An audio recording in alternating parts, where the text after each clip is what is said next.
ইসলামী আন্দোলন বাংলাদেশের প্রতি আমাদের কোনো শত্রুতা নাই, কোনো দুশ্মনী নাই। বিভিন্ন সময় বিভিন্ন জায়গায় রাজপথে বিভিন্ন সময় আমরা একসাথে আন্দোলন করে আসছি, করছি, সামনে হইতে পারবো। কিন্তু হেফাজতে ইসলামের আমি যে এখানে দাঁড়ায় ওপেন আপনাদের সামনে বললাম, জমিয়ত উলামা ইসলাম, নিজাম ইসলাম পার্টি, খেলাফত মজলিস, বাংলাদেশ খেলাফত মজলিস, এই দলগুলি হেফাজতে ইসলামের সূচনা লগ্ন থেকে, প্রতিষ্ঠা লগ্ন থেকে হেফাজতে ইসলামের সাথে অন্তর্ভুক্ত ছিলেন। ইসলামী আন্দোলন বা তখনকার শাসনতন্ত্র আন্দোলন ওইভাবে জড়িত নাই। দ্বিতীয় নম্বর আসে, আপনারা যেহেতু জানতে চাচ্ছেন এই জন্য বলছি, আমি আগেই বলে নিছি যে তাদের সাথে আমাদের কোনো দুশ্মনী নাই। আল্লামা আহমদ শফি রহমতুল্লাহি আলাইহি, আপনারা জানেন নির্বাচিত হোক অনির্বাচিত হোক বাংলাদেশের একটা সরকার ছিল হাসিনার নেতৃত্বে, দিনের ভোট রাতে করে হোক ছিল, সেটা গঠনতান্ত্রিকভাবে গেজেট অনুযায়ী। এই সরকারের মোকাবেলায় একটা রাষ্ট্রদ্রোহী সরকার কায়েম করেছিলেন ইমরান এর সরকার। ওই শাহবাগ থেকে বলতো আজকে পতাকা অর্ধনমিত থাকবে, সচিবালয়ে পতাকা পর্যন্ত অর্ধনমিত। শাহবাগ থেকে বলতো আজকে 1 ঘন্টার জন্য সবাই রাস্তায় নেমে আসবে, সচিবালয়ের সচিবরা রাস্তায়। ওই জায়গাতে এমন কোন অপকর্ম নাই যেটা করে নাই। বক্তৃতায় বলছে তোর আল্লাহরে নিয়ে ফাঁসি দিব, আমার নবী মুহাম্মদুর রাসূলুল্লাহ সাল্লাল্লাহু আলাইহি ওয়াসাল্লাম সম্পর্কে কটূক্তি, এই সবের জবাব কেউ দিতে পারছিল না। তো শব্দ করার মতো সাহস কারো নাই। আল্লামা আহমদ শফি রহমতুল্লাহ আলাইহির নেতৃত্বে আমরা শাপলা চত্বর কায়েম করে এমন খবর দিয়েছি ইমরানের সরকার আর লাকি আক্তারের কোনো খবর আজকে নাই, একদম গর্তের ভিতরে ঢুকে গেছে। ওই সময় আপনারা জানেন এই ইসলামী আন্দোলনের তারা আমাদের শাপলা চত্বরের লং মার্চের একদিন আগে শাপলা চত্বরে একটা কাউন্টার সমাবেশ করেছে, এবং সেই সমাবেশে আল্লামা আহমদ শফি এবং হেফাজত নেতৃবৃন্দের নামে জামাতের সাথে সম্পর্ক, বিএনপির সাথে সম্পর্ক, জামাত ইসলামী টাকা দিচ্ছেন, বিএনপি টাকা দিচ্ছেন, এই সমস্ত কুৎসা রটনা করে একটা বই লেখে সেই জায়গায় বিতরণ করেছেন।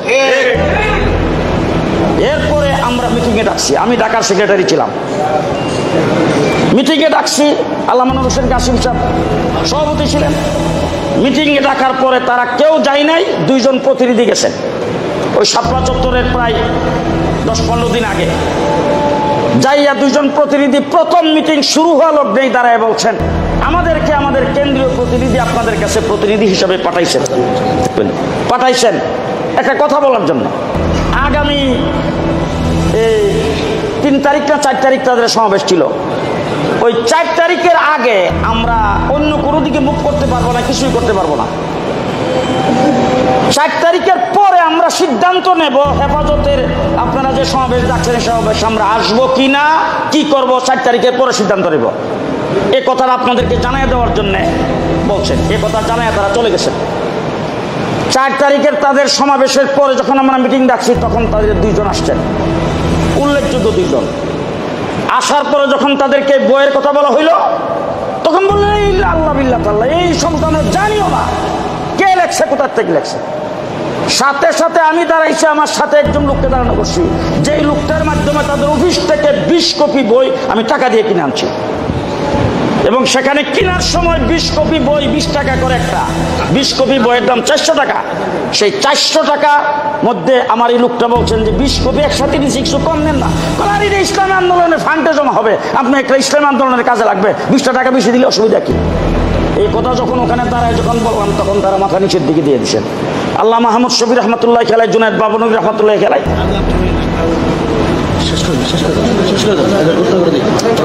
এখানে আজান, এখানে আজান, এই আজানটা 2 মিনিট পরে দিলে অসুবিধা আছে, আমরা তো সবাই এখানে বসছি।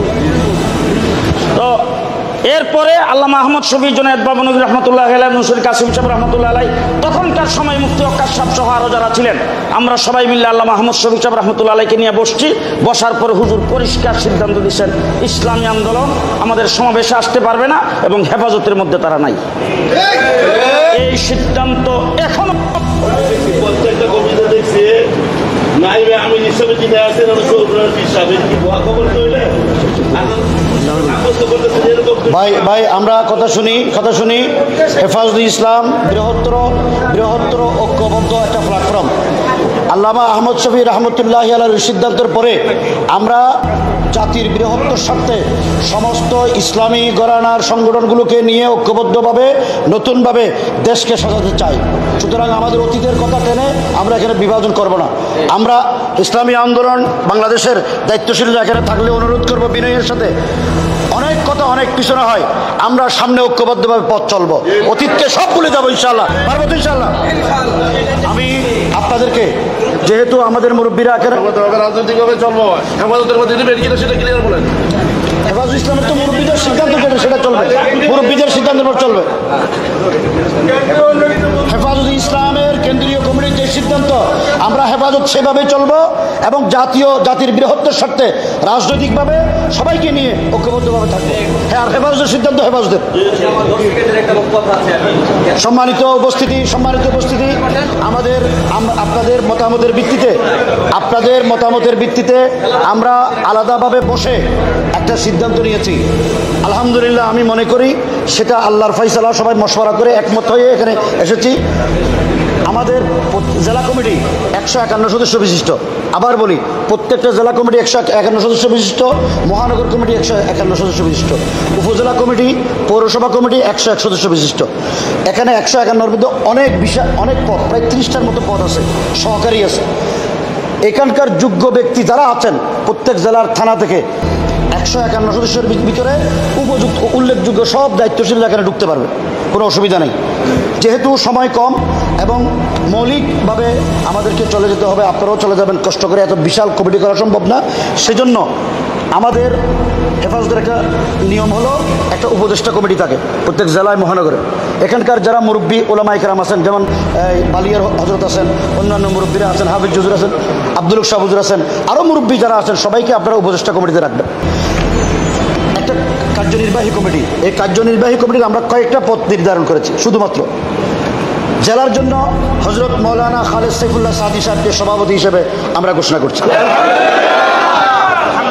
সাধারণ সম্পাদক হিসেবে হযরত হাফিজ হুজুর দামাত বরকাতুহুমের সাহেব দাদা কারা নির্যাতিত মজলুম আলেম মৌলানা মোহাম্মদ বিন হাফিজকে নির্বাচন।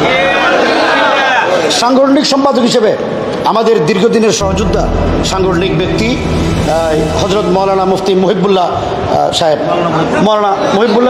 সাংগঠনিক সম্পাদক। মহানগর আমরা প্রথমে স্বীকার করছি যে মুরব্বীরা যেটা ফয়সালা দেন আমরা মানব, তো এখন আমাদের স্বীকারোক্তি কি থাকলো? আপনারা মহানগর শুনেন, মহানগর কমিটি হযরত মৌলানা মুফতি মাহবুবুল্লাহ কাসেমি সভাপতি।